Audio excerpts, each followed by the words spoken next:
आलात तुम्ही? अहो कधीपासून मी गॅसची वाट बघतेय, परत स्वयंपाकाला उशीर होईल. ऐक ना, गॅस नाही आणला. आज पगार होणार होता पण नाही झाला. अहो काय तोंड पाडताय? नाही तर नाही गॅस. एक दिवस नाही जेवलो तर काय फरक पडतोय? असं कसं फरक पडणार नाही. मी आपल्यासाठी जेवायला पार्सल घेऊन आलो.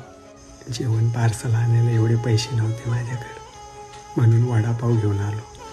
मला माफ कर यार. लग्नापासून आजपर्यंत मी तुला काहीच देऊ शकलो नाही. तू माझ्यावर प्रेम केलं.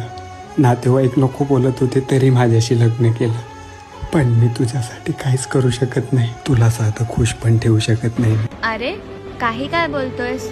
तुझ्यासोबत खूप खुश आहे मी.